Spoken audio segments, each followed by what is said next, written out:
بسم اللہ الرحمن الرحیم الحمد للہ رب العالمین والصلاة والسلام علی سید المرسلین وخاتم النبیین وعلی آلہ واصحابہ اجمعین ومن تبعہم بإحسان ودعا بدعوتہم الی یوم الدین۔ قال اللہ تعالی اعوذ باللہ من الشیطان الرجیم بسم اللہ الرحمن الرحیم انا نحن نزلنا الذکر وانا لہ لحافظون۔ صدق اللہ العظیم۔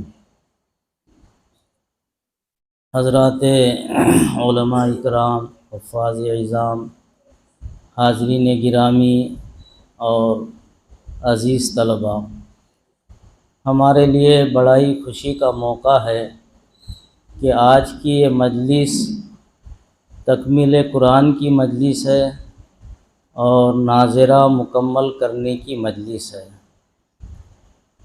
ہم اپنے خوش نصیبی پر اللہ تعالیٰ کا شکر ادا کرتے ہیں کہ اللہ تعالیٰ نے ہم کو جہاں بے شمار نعمتوں سے نوازا ہے، اس میں ایک سب سے بڑی نعمت اللہ تعالیٰ نے ہم کو قرآن کریم کی جو دولت ہے اور جو کتاب ہے اس کے ساتھ میں ہم کو وابستہ فرمایا ہے۔ میرے بھائیوں، یہ قرآن اللہ تعالیٰ کی کتاب ہے اور اس کے ایک ایک حرف کی حفاظت کا اللہ تعالیٰ نے وعدہ فرمایا ہے۔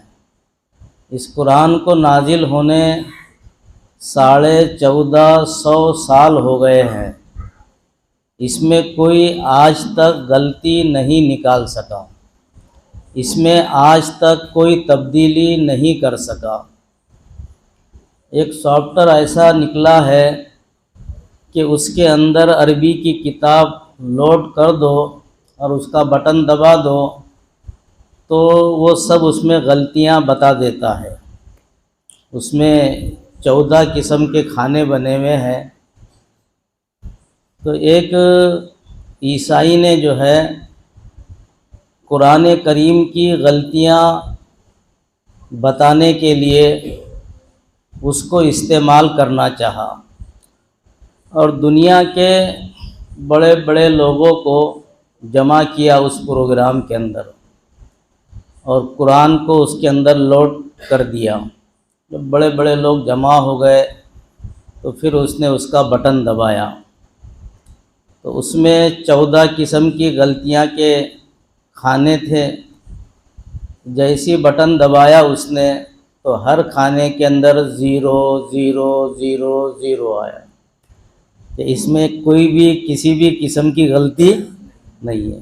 وہ عیسائی دھڑم کرے سے وہی اسٹیج پر گرا اور مر گیا۔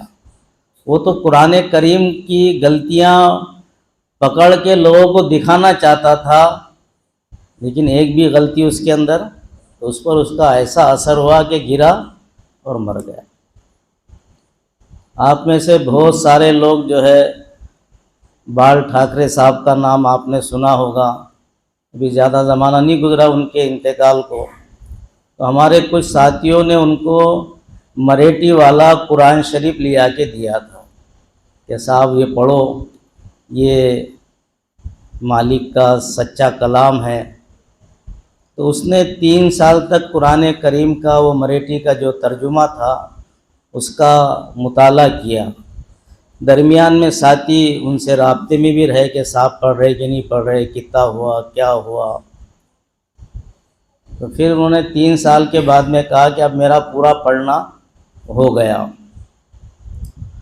تو جو ساتھیوں نے ان کو قرآن دیا تھا وہ ان کے پاس پہنچے اور پہنچنے کے بعد میں ان سے پوچھا کہ آپ کو یہ قرآن کیسا لگا؟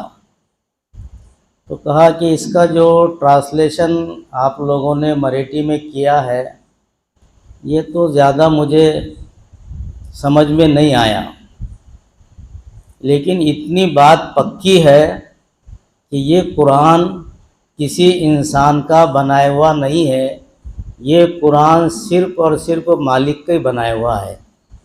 یہ کس نے کہا؟ یہ بال ٹھاکرے جی۔ تو ساتھیوں نے پوچھا کہ آپ اتنا اعتماد کے ساتھ میں کیسا کہہ رہے کہ انسان کا بنایا ہوا نہیں ہے، مالک کا ہی بنایا ہوا ہے؟ اس کی کیا دلیل ہے آپ کے پاس میں، کیا پروف ہے، ذرا وہ ہم کو بتائیے۔ تو بولے اس میں نے پڑھا کہ ہم نے انسان کو بنایا، ایسا دعویٰ ہے کہ اس نے، ہم نے زمین کو بنایا، ہم نے آسمان کو بنایا، ہم نے چاند کو بنایا، ہم نے سورج کو بنایا، ہم نے ستارے بنائے، ہم نے پہاڑ بنائے۔ یہ ایسی باتیں بولے اس کے اندر ہے۔ انسان کے ماں نے دودھ ہی نہیں پلائی کہ وہ ایسا بولے کہ میں نے آسمان بنایا، کسی کے ماں نے دودھ ہی نہیں پلائی کہ وہ یہ کہے کہ میں نے چاند اور سورج بنایا۔ یہ صرف مالک ہی ایسا کہہ سکتا ہے کہ اس لیے مالک کا ہی کلام ہے، بولے مالک کا ہی قرآن ہے۔ تو میرے بھائیو دوستوں، میں یہ بتانا چاہ رہا ہوں آپ کو کہ اللہ کی کتنی بڑی مہربانی، کتنا بڑا ہمارے اوپر احسان کہ اس کلام کے ساتھ اللہ نے ہم کو جوڑا ہے۔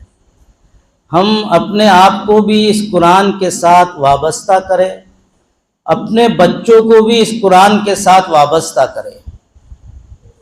یہ دور ایسا ہے میرے بھائیوں کہ اگر ہم نے اپنے بچوں کو صرف اسکولوں کے حوالے کیا اور قرآن سے وابستہ نہیں کیا تو یہ بچے ہمارے بچے نہیں رہ گئے۔ اسکولوں کا ماحول بہت زہریلا، بہت بدکاری کا، اور ابھی تو انہوں نے ایسا پلان بنایا ہے کہ یہ مسلمان نہ ختم ہو رہا ہے، نہ مالی اعتبار سے نہ جانی اعتبار سے۔ آن ریکارڈ جو ہے آزادی کے بعد سے 70,000 سے زیادہ فسادات ہمارے اس ملک میں ہوئے ہیں۔ کتنے؟ 70,000 سے زیادہ۔ یہ گورنمنٹ کے ریکارڈ میں لکھا ہوا ہے ایسا۔ اس میں کہ بہت سارے فسادات ایمان والوں کی نسل کشی کرنے کے لیے کیے گئے کہ ان کو ختم کرو۔ کیا ہم ختم ہوئے؟ نہیں۔ آزادی کے ٹائم میں ہم 8 کروڑ تھے اور ابھی کتنے ہیں؟ حکومت کہتی ہے کہ 17 کروڑ ہے، مایاوتی بولتی ہے 30 کروڑ ہے، لیکن سچی بات یہ ہے جو ہمارا جمعیت کا سروے ہے کہ ہم اس ملک کے اندر 25 کروڑ ہے۔ کتنے؟ تو یہ سارا کرے انہوں نے تو ختم تو کیا کرتے، کم بھی نہیں کر سکے۔ 8 کروڑ کے کتنے ہو گئے؟ 25 کروڑ۔ مالی اعتبار سے بھی ہم کمزور نہیں، اللہ کا شکر ہے کہ اس ملک کے اندر لاکھوں مسجدیں ہیں، ہزاروں مدرسے ہیں۔ یہ سب مسجدوں میں جو امامت کرتے ہیں، مؤذن ہیں، مکتب پڑھانے والے ہیں، یہ سب کی تنخواہیں کون دیتا ہے؟ مسلمان دیتا ہے اپنے جیب خاص سے۔ کوئی معمولی نظام تھوڑی ہے میرے بھائیوں۔ لاکھوں انسانوں کی تنخواہ، لاکھوں مؤذنوں کی تنخواہ، لاکھوں مدرسین کی تنخواہ، اور لاکھوں مسجدیں بن رہی ہے، ہزاروں مدرسے بن رہے ہیں۔ تو اس کا مطلب یہ کہ مسلمان مالی اعتبار سے بھی کمزور۔ مکانات دیکھو نا کیسے بنا رہا، عالی شان بالکل۔ ہم ایک جگہ گئے پانڈر کاوڑے کے اندر، اصلاح معاشرہ کا جلسہ تھا، وہاں جس مکان میں ٹھہرا ہے تو وہ اتنا مکان عالی شان لگ رہا تھا کہ جیسے دنیا کی چھوٹی موٹی جنت۔ تو میں تھوڑی وحشت بھی مجھے ہو رہی تھی کہ اللہ میاں کبھی یہاں موت آ گئی تو کیا بنے گا ہمارا۔ جھوپڑے جھاپڑے میں کبھی موت ہے تو اللہ میاں کو رحم آ جائے گا نا کہ بھائی چلو میرا بندہ ایسی گزار کے آیا ہے۔ اب میرے کو ہاں بولتے کتنے ہمارے قریب کے لوگ کہ مفتی صاحب مکان اچھا بنا لو، لیکن میں جو ایک 7x10 کا کمرہ ہے اس میں رہتا ہوں اور چپ کے اللہ سے کہتا ہوں اللہ میاں قبر اچھی بنا دینا، باقی کچھ نہیں چاہیے ہم کو۔ تو وحشت بھی ہو رہی تھی کہ اللہ میاں موت آ گئی تو کیا۔ تو میں نے وہ مکان کے جو مالک تھے ان کے بیٹے سے پوچھا کہ بیٹا یہ مکان بنانے کتنا خرچہ آیا؟ تو بولے 4 کروڑ روپے تو لگ گئے بولے، اور 1 کروڑ روپے اور لگیں گے بولے چلر چالر کام کے لیے۔ تو بتاؤ ایک مسلمان 5 کروڑ مکان بنانے پر لگائے تو مسلمان مالی اعتبار سے کمزور ہے کیا؟ تو انہوں نے کئی ہماری دکانیں مارکیٹیں اس لیے جلائی کہ یہ مالی اعتبار سے کمزور ہو، لیکن مالی اعتبار سے بھی ہم الحمدللہ کمزور نہیں ہیں، جانی اعتبار سے بھی ختم نہیں ہوتے، مالی اعتبار سے بھی ختم نہیں ہوتے، تو اب کیا کرنا ہے ان کا؟ تو بولے ان کو اپنے اندر مکس اپ کرو۔ اب جو پلان ہے ان کا دشمنان اسلام کا، وہ پلان ہے کہ ان کو اپنے اندر مکس اپ کرو۔ مکس اپ کرو گا کیا مطلب؟ ان کو مرتد بناؤ، ان کو مشرک بناؤ، ان کو کافر بناؤ۔ اب اس کے لیے کون سا ذریعہ استعمال کرو؟ تو کہ سب سے مؤثر ذریعہ جو ہے وہ اسکول اور کالجز ہے، کہ یہاں ان کے بچے آئیں گے، نصاب کے اندر شرک اور کفر کو داخل کر دو، ان کے بچے شرک اور کفر نصاب میں پڑھیں گے، استاد سمجھائے گا ان کو برابر، ان کے بچوں کے دل و دماغ میں بیٹھ جائے گا اور پھر یہ مرتد ہو جائے گے۔ یہ ان کا پلان ہے میرے بھائیوں، اور ابھی کچھ شروع بھی کر دیے ہے، ایسے ہی نہیں کہ صرف پلان ہے، آگے منظم طریقے پر پلان لاگو کرنے والے ہیں، اور ابھی چھوٹی موٹی چیزیں شروع کر دیے ہیں۔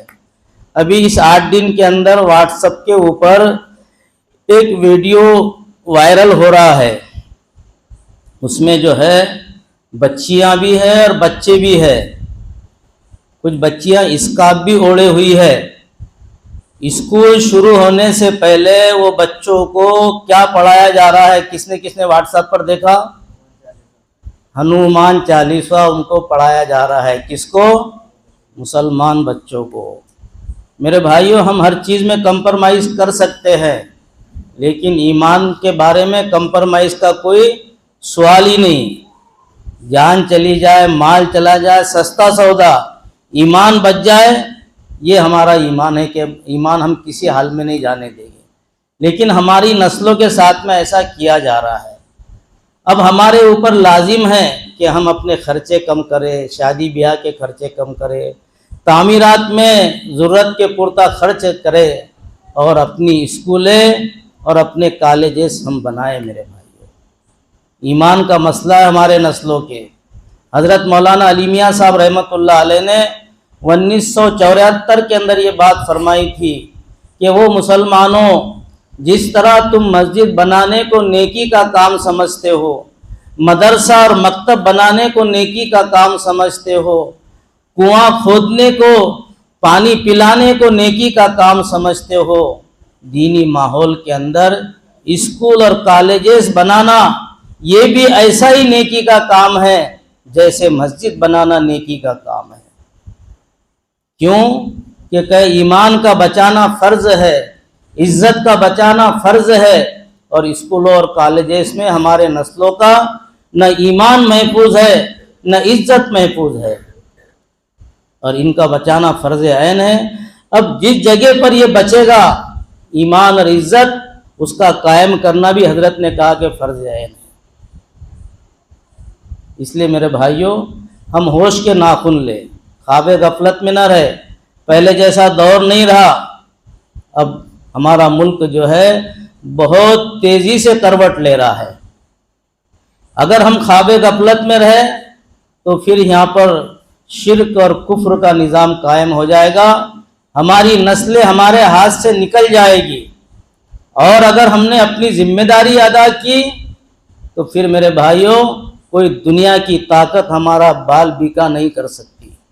ہم خود اپنے حالات کو بدلنے کے لیے تیار ہو جائے تو اللہ کی مدد ہمارے ساتھ میں آئے گی، اور اگر ہم حالات بدلنے کو تیار نہ ہو تو پھر اللہ تعالیٰ کو ایسے لاپرواہ انسانوں کی ضرورت نہیں ہے۔ اس لیے ہم نیت کریں، ارادے کریں کہ انشاءاللہ ہم ہر حال میں اپنا اور اپنی نسلوں کا ایمان اور عزت بچائیں گے۔ اس کے لیے میرے بھائیوں یہ دینی مدارس ہے، مکاتب ہے، اس کے ساتھ میں اپنے بچوں کو جوڑو، اپنے بچوں کو حافظ قرآن بناؤ، ان کی بھی زندگی سنورے گی، اور حافظ قرآن کے ماں باپ کی بھی زندگی سدھرے گی۔ بعض لوگ کہتے ہیں کہ حافظ بنائیں گے، عالم بنائیں گے تو روزی روٹی کا کیا ہوگا؟ ارے روزی روٹی اللہ میاں نے مقدر میں لکھ دیا ہے، وہ مل کے رہے گی ہر حال کے اندر۔ حافظ اور دین کا علم سے ان کو آراستہ کریں گے تو انشاءاللہ دنیا تو بنے گی، آخرت بھی بنے گی۔ عمر بن عبدالعزیز رحمۃ اللہ علیہ کو 11 بیٹے تھے، تو سب بیٹوں کو انہوں نے عالم حافظ بنائے، اسی میں لگایا۔ تو ان کے خاندان کے ایک بڑے میاں تھے، وہ بڑے میاں آئے عمر بن عبدالعزیز رحمۃ اللہ علیہ کے پاس میں اور کہا کہ یہ سب بچوں کو تو مولوی اور ملئی بنا رہا ہے، وہ پھوپا تھے شاید رشتے کے اندر ان کے، تو یہ سب بچوں کو عالم حافظ ہی بنا رہا ہے، ان کے روزی روٹی کا کیا ہوگا؟ انہوں نے کہا۔ تو عمر بن عبدالعزیز رحمۃ اللہ علیہ نے فرمایا کہ دین کے علم سے آراستہ کرنا، ان کو دیندار بنانا، یہ میری ذمہ داری ہے، اور جو تم روزی روٹی کا مسئلہ بول رہے ہو وہ اللہ کی ذمہ داری ہے۔ اور اللہ تعالیٰ قرآن کریم کے اندر نیک لوگوں کے بارے میں، اچھے لوگوں کے بارے میں فرماتے ہیں وَهُوَ يَتَوَلَّى الصَّالِحِينَ، اللہ تعالیٰ نیک لوگوں کا اسپیشل ذمہ دار ہے۔ سب کا تو ذمہ دار اللہ میاں ہے ہی، لیکن نیک لوگوں کے بارے میں کیا کہتے؟ اسپیشل ذمہ دار ہوں میں، ان کو اسپیشل روزی دوں گا۔ تو 11 لڑکے تھے، سب کو عالم حافظ بنائے۔ تو اللہ میاں نے ان کے بیٹوں کو اتنا مال اور دولت دیا کہ مورخ لکھتا ہے کہ ان کا ایک ایک بیٹا 300 گھوڑے ماں ساز و سامان کے اللہ کے راستے میں مجاہدین کو دیا کرتا تھا۔ یہ لو ہمارے طرف سے 300 گھوڑے ماں خرچے کے ساز و سامان کے۔ اس کے عمر بن عبدالعزیز رحمۃ اللہ علیہ کے انتقال کے بعد جو بادشاہ بنا، اس نے اپنے اولاد کو دین میں نہیں لگایا، کھاؤ پیو موج مزے کرو اس میں لگایا، اور مال و دولت اولاد کے لیے اتنی چھوڑی کہ مورخ لکھتا ہے کہ ایک ایک بیٹے کو 10 لاکھ دینار ملے۔ خلیفہ منصور نے جو ہے عبد الرحمن بن قاسم سے ایک مرتبہ کہا کہ مجھے کچھ نصیحت کیجئے،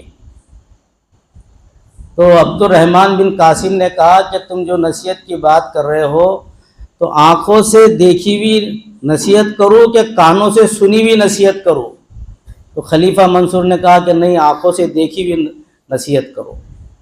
کہ میرے آنکھوں نے 2 منظر ایسے دیکھے کہ عمر بن عبدالعزیز رحمۃ اللہ علیہ نے اپنے بچوں کے لیے جائیداد نہیں چھوڑی، دین کا علم سکھایا، ان کو دیندار بنایا۔ تو اللہ نے ان کے اولاد کو مال و دولت سے اتنا نوازا کہ ایک ایک بیٹا 300 گھوڑے ماں ساز و سامان کے مجاہدین کو اللہ کے راستے میں دیا کرتا۔ ان کے بعد جو بادشاہ بنا، اس نے اولاد کو دین میں نہیں لگایا، دنیا میں لگایا، اور اتنا بڑا ورثہ ان کے لیے چھوڑا کہ 10 لاکھ دینار ان کو ملے۔ جب اس کا انتقال ہوا، بچوں کے پاس سے دھیرے دھیرے وہ ساری جائیداد ختم ہوئی۔ تو اس کے بچوں کو میں نے دمشق کی جامع مسجد کے پائریوں کے پاس میں کٹورا لے کے کھڑے ہوتے ہوئے بھیک مانگتے ہوئے دیکھا۔ لوگ نماز پڑھ کے سیڑھیوں پر سے، پائریوں پر سے اتر رہے تھے، اور اس کی اولاد یہ کہہ رہی تھی کہ وہ نمازیوں، یہ مسجد جس میں تم نے نماز پڑھی ہے یہ ہمارے دادا نے بنائی ہے، اللہ کے نام پر 2 پیسے دے دو۔ یہ انجام ہے ان کا جنہوں نے دین نہیں سیکھا، دین سے اپنے آپ کو وابستہ نہیں کیا۔ وہ انجام ہے ان لوگوں کا، عمر بن عبدالعزیز کی اولاد کا، کہ اللہ نے ان کو ایسا نوازا۔ یہ میرے بھائیوں شیطان کا دھوکہ ہے کہ عالم حافظ بنیں گے تو ان کے روزی روٹی کا کیا ہوگا۔ اللہ تعالیٰ خوب دیں گے روزی روٹی، اس کی کوئی ٹینشن نہیں۔ اپنے کو ٹینشن اس کا ہونا چاہیے کہ میری اولاد دیندار کیسی بنے، میری اولاد قرآن سے کیسی وابستہ ہو۔ کریں گے سب اس کی کوشش۔ میں بہت ہی دل کے گہرائیوں کے ساتھ مبارکباد پیش کرتا ہوں ہمارے اس مدرسے کے محتمم مولانا مفتی سید اطہر صاحب کو کہ ماشاءاللہ آئے دن ادارہ ترقی کی راہ پر گامزن ہے، اور آج ایک طالب علم حفظ بھی مکمل کر رہا ہے، اور یہ بچوں نے ناظرہ بھی مکمل کیے ہے۔